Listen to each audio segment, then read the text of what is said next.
it takes me back to what McCormick is really all about and what it stands for. So what we did is we said, we've got this great heritage, but we want people to understand, we want our own employees to understand that it's bigger than just selling spices. It's something that's a lot more important and a lot bigger than we are, and we need to find a way to communicate that. So we had a communications agency come in and help us to discover the things that would be best to communicate what McCormick was all about. And it started with a passion for flavor. We were absolutely in a fantastic business. We're in a business of making great food accessible to everybody. And if you step back and think what the relationships that you develop are generally done over a meal. And you share a meal with someone, and that's a really great connection. We can make that happen. We also can make it accessible. So when you go and visit another country or another region of this country, people introduce you to their local food first. And we make that happen. And if you want to prepare an Asian meal or an Indian meal or a Moroccan meal or a Mexican meal or an Italian meal, all you got to do is change the spices that are in there, and you only have to change them by a little bit. So if you want Moroccan, just add a little cinnamon to your cumin and garlic. If you want Italian, add some basil. And so we recognize that that's the kind of thing we do, and that's the cool business that we're in. The second thing actually came out of that founding strategy of Willoughby McCormick in 1889, which is make the best, and it's the taste you trust. And it's because we had a business that we understood was on two levels. One is we're hitting a regulatory environment, and the food regulations all changed in 2008 and 2009, where there was a lot more scrutiny on the food supply. Well, we believe that was great for us because of our practices were the best in the industry. We led the industry in that, and we had that promise with consumers, and it was fundamental to who we were. So the taste you trust, it used to be the tagline in our commercials, was all about that. The third one was the power of people. And the power of people really came from the second CEO of McCormick, a guy named C.P. McCormick, who was the nephew of the founder. The founder passed away in New York in a hotel while he was trying to raise money to keep the company from going bankrupt during the Great Depression. C.P., who was his young nephew, had a different idea about how businesses should be run. So he went countercultural to what everybody was doing during the Great Depression, and he said, I believe we can run business differently. He said, I believe that employees can make the difference. So instead of doing what a lot of companies are doing at that time, which were cutting back employees, and a lot of them going out of business, he went to the employees and he said, if we can save enough money, we can actually take market share in this environment. So he cut the work week from 60 hours to 48 hours. He gave everybody a 5% pay increase during the Great Depression. And the long story of that is because of that, the company was able to rally behind, and we were able to grow share, and that really created the culture of what McCormick is all about today, and that really is the power of people.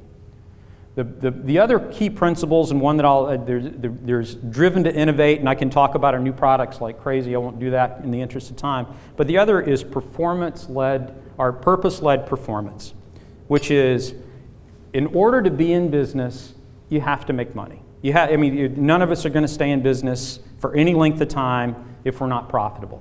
For some reason, the banks want to be paid, suppliers want to be paid, employees want to be paid, and if you're not making money, you're not going to be able to do that. But there's also a bigger responsibility that we in business have, and that's to make the communities that we live and work in better. And so for us, we looked at it and said, we're at the time 120-year-old company, now 128-year-old company. So we need to make sure that that what we're doing philanthropically actually matters. And so we pulled together and said, we're going to make it better in some of the areas where we grow our spices. Spices are grown generally within a few degrees of the equator. I'd love to be able to grow them in North Carolina and Maryland. I can't do that. Pepper just won't grow here. It may with global warming, but that's another question.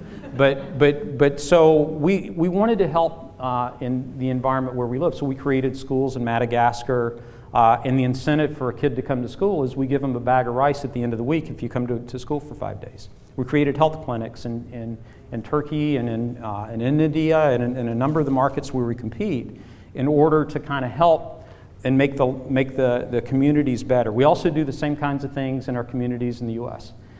You hear a lot about global trade. Well, we were one of the first.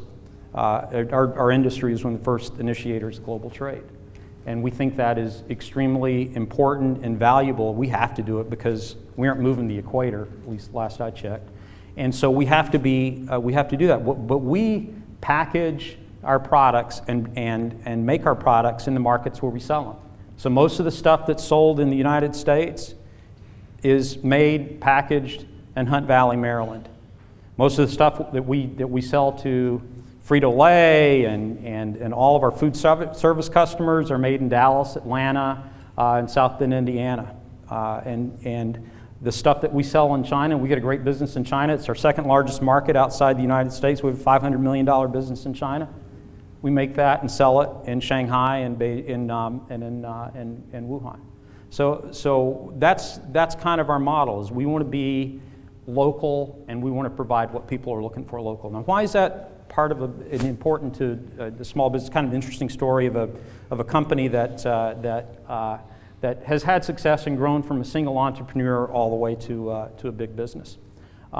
It's because you have to do the same kinds of things. You have to understand what is your purpose. What are the things, not just your personal purpose, but also your business purpose? Why are you in business? Maybe it is so you can send your kids to a good college and buy a nice house. But it generally is going to have a stronger purpose than that. Why are you doing the things that you do? And it's because you probably have a passion for the thing that you decided to do. My bailout, by the way, I had a lot of really middle management crappy jobs growing up in my career. My bailout was always a beer bait and barbecue shop on a lake somewhere. My son's actually doing that without the beer. He's selling the bait and he gives away barbecue every now and then. So watch for his promotions. He's actually been able to live that kind of bailout dream for me, and I couldn't be prouder. But you have to have that purpose.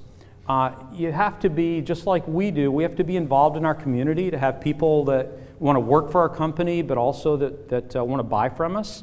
And it's important that you're as integrated and involved in your community and making a difference in the community. And I was glad to hear so many of the business owners today. Tricia talked about sponsoring kids events and veterans events.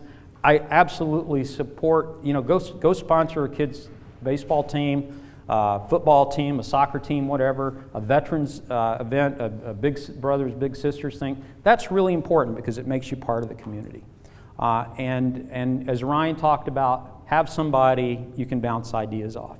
I tell Ryan, and he gets frustrated with me because he's going, "You're a corporate guy, you do this." But truly, write down your objectives. I did this when I first became CEO. I wrote my retirement speech. And then I went back and checked it every now and then just to say, am I making the progress that I said I was going to make? Am I doing the things? And it wasn't just, when I did it, I was naive. Most of that was about metrics, about financial metrics. And when I actually gave my retirement speech, it was about thanking people. And the metrics kind of speak for themselves. I had a really good run as CEO. And that little dip we had in the market in 2008 and 2009 has more than come back. We went from a $3.5 billion company, a market cap, to today about a $12.5 billion market cap. So we had a good run, but that's not the stuff that matters. What matters is the difference that you make for people and how you treat them. I am so happy and thrilled to be here. I'm really proud of my son. So kind of at the end of this, I always try to end my speeches with something related to spices, and I'll do that. Everything is better with a little bit of cinnamon on it. Think about it. Think about it.